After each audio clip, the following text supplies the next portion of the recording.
drink, sipping on a drink. All about the moolah, all about the moolah. Word to the bird, I ain't never take a first shot. Pump it up. She got a good hit. Welcome to the Zono Sports Show, where you know Zonos. It's good to see y'all this morning. We had a few things go on this weekend in the sports world. I look back, college football. We had extra cheese on the bun this weekend. We start off with LSU. They escaped, but actually had a nah bruh in that game. What do I mean by a nah bruh? Hail Mary goes up from Danny Etling. They catch it in the back of the end zone. The ref says, nah bruh. They end up losing that game to Auburn and effectively end Les Miles' tenure there as the Tigers coach. A lot of people say that the media didn't particularly care for Les Miles, as well as the town and the boosters were just really tired of Les Miles for the last few years. They've got plenty of talent, just haven't been able to win as many games this year as in past years. Leonard Fournette has not been Leonard Fournette this year, so I think it was just time for a change down there in Baton Rouge. Now, also, Lazarus came back from the dead this weekend, a.k.a. FSU. They actually beat South Florida 55-35, outscored them in the first quarter 28-14. Quentin Flowers, Willie Taggart, great team they've got in South Florida. However, Florida State looks like it's just a little bit ahead of the curve, as they are in most years as far as recruiting and players go in that state of Florida. However, they looked a lot better than they did last week when they played Louisville. I was really excited to see that they could bounce back from that, and after scoring 20 points and getting 63 dropped on them, score 55 and only give up 35. I know 35 is a lot, but it's a lot better than 63. So, Florida State, thank you. Welcome back from the dead. Glad to see you. And also, if we move along, Wisconsin versus Michigan State. That was a 30-6 score. Surprising blowout for me. Wisconsin actually had the A-Town stomp Michigan State. I really didn't like the way Michigan State played on defense. They gave up a lot of rushing yards. I expected them to be a lot more stout on the back end, but it looks like they just don't have it back there with the DBs this year, as opposed to when they had people like Trey Waynes back there in the secondary. I know they've had a few different cornerbacks. Darquez Denard go to the NFL. So they didn't look like the previous Michigan State we saw at Notre Dame. But how good is Notre Dame really? We saw Notre Dame lose to Duke. So I knew they'd lose a couple games, but I didn't think they'd lose that many. Also, this makes Wisconsin a legit beast in the East. A legit beast in the Big Ten. Now, I really like the fact that they've got Michigan coming up next, then they've got Ohio State. They can actually control their own destiny if they win those games. Those are two tough games. Can they beat a talented Ohio State team and a Michigan team who's come back from being not that great for so long to being a premier program like they once were in the past? I think if Wisconsin can win those games, they will really become a beast in the Big Ten, because those are, let's be honest, the monstrosities of the Big Ten, Michigan and Ohio State. So we'll have to see. Stanford versus UCLA. Christian McCaffrey didn't score any touchdowns, had 160 yards though. They struggled the entire game. They ended up coming back, showing the resilience that a good team has to show in winning that game against UCLA. Jim Moore, he's been all talk. They've got Josh Rosen, a great quarterback. I just really think that Jim Moore is somebody who's told us for so many years how close they are and how good of a team they can be. UCLA just has not done it. So I'm actually looking for Jim Moore to be on the hot seat somewhat, Jim Moore Jr. So we'll have to see what happens with him. Louisville, they outran the herd down there at Marshall. Beat them 59-28. I've got a message for Bobby Petrino. Message for Bobby. When you have a quarterback like Lamar Jackson, sir, you're up 30. Does not matter about style points at that point. You don't want to be the guy who gets Boobie Miles hurt from Friday Night Lights. Don't be Gary Gaines, okay? Take your quarterback out of the game. Take your star player out of the game. Let him rest when you go up by that much, because you're going to need him at Houston this upcoming weekend, which Lamar came out unscathed. But you're going to need him at Houston later down the road as well on November 17th. So, Bobby, don't keep an ego. Let's get that guy out of the game. You don't want to ruin your season because you want to score a few junk touchdowns late in the game, okay? Now, also, Texas A&M and Arkansas, that was a good game. Pork ribs in Dallas. The goal line stopped when it was 17-17 in the third quarter. That really killed Arkansas. Texas A&M actually scored 3 touchdowns late in that game. That 1-inch stop, the momentum shifted from that. I watched a little bit of that game at Applebee's with the family for family weekend, and I really just didn't understand how Arkansas lost that game. You know, they were in the game, they were playing great D, and then they fell off quicker than Petey Griffin at the Clam. It was just terrible the way that game spiraled out of control for the Razorbacks, and Texas A&M showing they have a pretty good team. Myles Garrett got a little banged up, but I think he looked like he'd be okay. I think he came back in at some point. The game of the weekend,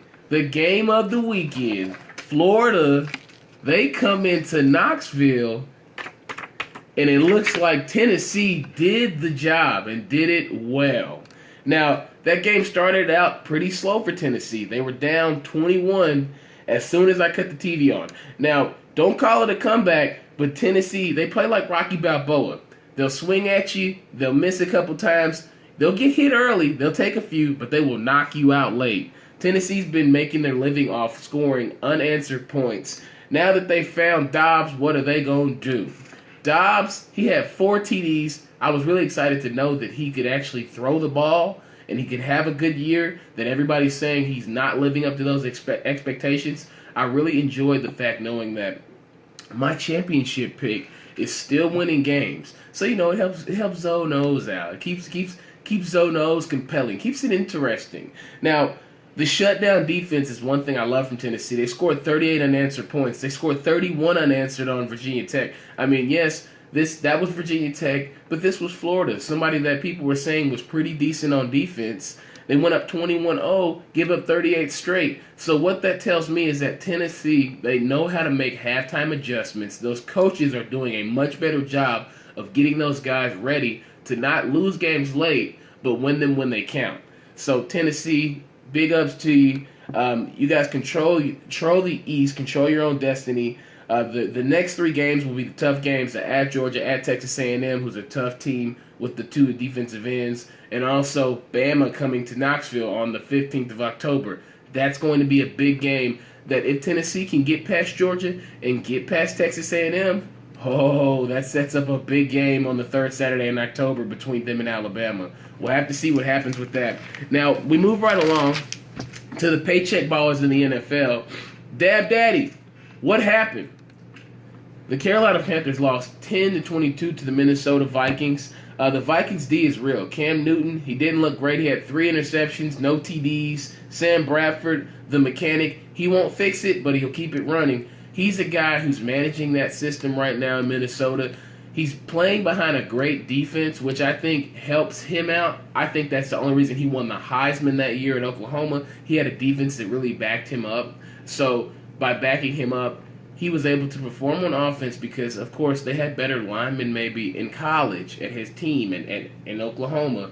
They've got great linemen in Minnesota as well. But in Oklahoma, he really had time to throw that ball and make better decisions because there was no pressure about whether or not he would keep his job because he was the guaranteed starter. And right now he really is as well because the Vikings just don't have anybody, and that's why they picked him up.